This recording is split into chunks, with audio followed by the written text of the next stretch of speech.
بسم اللہ الرحمن الرحیم۔ حضرت لیث بن سعد رحمۃ اللہ علیہ فرماتے ہیں کہ میں 111 ہجری میں حج بیت اللہ کی سعادت حاصل کرنے کی غرض سے گیا۔ عصر کی نماز مسجد حرام میں ادا کرنے کے بعد میں جب کوہ ابو قبیس پر چڑھا تو میں نے دیکھا کہ ایک شخص بیٹھا دعا مانگنے میں مشغول ہے۔ وہ شخص اس طرح سے دعا مانگ رہا تھا، اے پروردگار، اے پروردگار۔ پھر خاموشی چھا گئی۔ تھوڑی دیر کے بعد اس شخص نے پھر پکارا، یا حیو یا قیوم۔ اس کے بعد کہا، اے اللہ، میں انگور کھانا چاہتا ہوں، میرے پروردگار مجھے انگور کھلا دے۔ میری دونوں چادریں پھٹ گئی ہیں، مجھے نئی چادریں عطا فرما دے۔ ابھی وہ شخص اپنی دعائیہ التجائیں ختم بھی نہ کر سکا تھا کہ میں نے دیکھا انگوروں سے بھرا ایک ٹوکرا اس کے پاس آ گیا۔ حالانکہ اس وقت انگور پوری دنیا میں کہیں بھی موجود نہ تھا۔ اس کے ساتھ ہی 2 چادریں بھی میں نے دیکھیں، ان جیسی چادریں میں نے دنیا میں کہیں نہ دیکھی تھی۔ اللہ تعالیٰ کے اس عطیے اور نعمت کو دیکھ کر اس شخص نے انگور کھانے چاہے تو میں بھی آگے بڑھا اور کہا، میں بھی آپ کا شریک ہوں۔ پوچھنے لگے، وہ کیسے؟ میں نے جواب دیا، جب آپ بارگاہ الہی میں دعا مانگ رہے تھے تو میں آمین آمین کہہ رہا تھا۔ میری بات سن کر انہوں نے فرمایا، آگے تشریف لائیے اور بڑے شوق سے کھائیے۔ چنانچہ میں نے آگے بڑھ کر انگور کھائے۔ اپنی پوری عمر میں میں نے ایسے لذیذ اور مزیدار انگور کبھی نہیں کھائے تھے۔ ہم نے خوب پیٹ بھر کر انگور کھائے، لیکن ٹوکرا پھر بھی اسی طرح ہی بھرا ہوا تھا۔ اس شخص نے فرمایا کہ ان کو کل کے لیے نہ رکھ چھوڑو اور نہ ان کو چھپاؤ۔ پھر اس شخص نے ایک چادر خود لے لی اور دوسری مجھے دے دی۔ میں نے کہا کہ اسے تو آپ خود ہی لے لیں، مجھے اس کی ضرورت نہیں ہے۔ چنانچہ اس شخص نے میری خواہش پر ایک چادر تہبند کے طور پر خود باندھ لی اور دوسری اپنے اوپر اوڑھ لی۔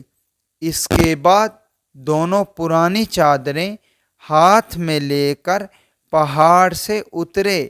جب وہ صفا و مروہ کے درمیان پہنچے تو ایک شخص نے ان سے کہا، اے فرزند رسول صلی اللہ علیہ وآلہ وسلم، میں ننگا ہوں، یہ مجھے عطا فرما دیں جس طرح اللہ تعالی جل شانہ نے آپ علیہ السلام کو عطا فرمائی ہیں۔ وہ دونوں چادریں اس شخص نے سائل کو دے دیں۔ میں نے آگے بڑھ کر سائل سے پوچھا کہ یہ بزرگ کون تھے؟ کہا، یہ حضرت سیدنا امام جعفر صادق علیہ السلام تھے۔ ایک مرتبہ کا ذکر ہے کہ خلیفہ منصور نے اپنے وزیر کو حکم دیا کہ حضور سیدنا امام جعفر صادق علیہ السلام کو بہانے سے لا کر میرے سامنے پیش کیا جائے تاکہ میں ان کو قتل کروا دوں، معاذ اللہ۔ وزیر نے عرض کیا، جس شخص نے دنیا کو ٹھوکر ماری ہوئی ہو اور گوشہ نشینی اختیار کر لی ہوئی ہو اور اس کو قتل کر دینا تو کوئی مصلحت نہیں ہے۔ خلیفہ منصور یہ بات سن کر آگ بگولا ہو گیا اور سختی سے کہا کہ تم پر میرے حکم کی تعمیل کرنا لازم ہے۔ چنانچہ مجبور ہو کر وزیر جب حضرت سیدنا امام جعفر صادق علیہ السلام کو لینے کے لیے چلا گیا تو منصور نے اپنے غلاموں کو سختی کے ساتھ اس بات کی تاکید کی کہ جب میں اپنے سر سے تاج اتاروں تو تم فوری طور پر حضور سیدنا امام جعفر صادق علیہ السلام کو قتل کر دینا۔ اس پروگرام کے مطابق سب تیار ہو کر بیٹھ گئے۔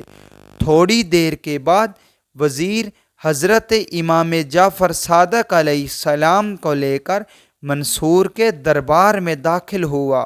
خلیفہ آپ کی عظمت و جلال سے اس قدر ہیبت زدہ ہوا کہ وہ نہ چاہتے ہوئے بھی آپ علیہ السلام کے استقبال کے لیے اٹھ کھڑا ہوا، اور نہ صرف آپ کو صدر مقام پر بٹھایا بلکہ خود بھی بڑے مؤدبانہ انداز میں آپ علیہ السلام کے سامنے بیٹھ گیا اور آپ علیہ السلام کی ضروریات اور حاجات کے بارے میں پوچھنے لگا۔ آپ علیہ السلام نے فرمایا، میری سب سے ضروری حاجت یہ ہے کہ مجھے آئندہ کبھی بھی دربار میں طلب نہ کیا جائے تاکہ میری عبادت و ریاضت میں خلل اندازی نہ ہو۔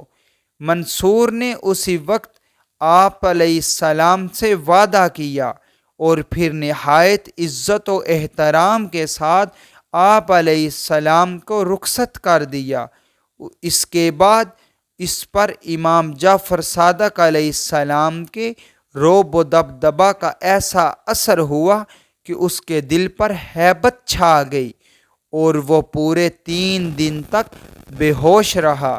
بعض روایات میں ہے کہ 3 نمازوں کے قضا ہونے کی حد تک اس پر بے ہوشی اور غشی کی کیفیت طاری رہی۔ خلیفہ منصور کی اس حالت کو دیکھ کر تمام درباری حیران رہ گئے۔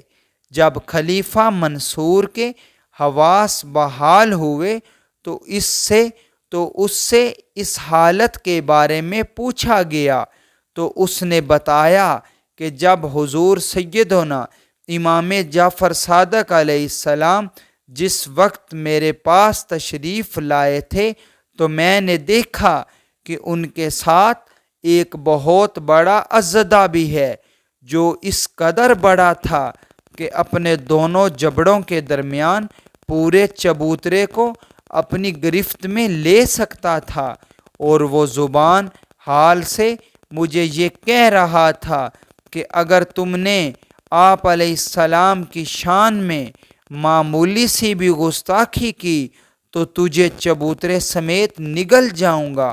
چنانچہ مجھ پر اس کی دہشت طاری ہو گئی اور میں آپ علیہ السلام سے معافی کا خواستگار ہو گیا۔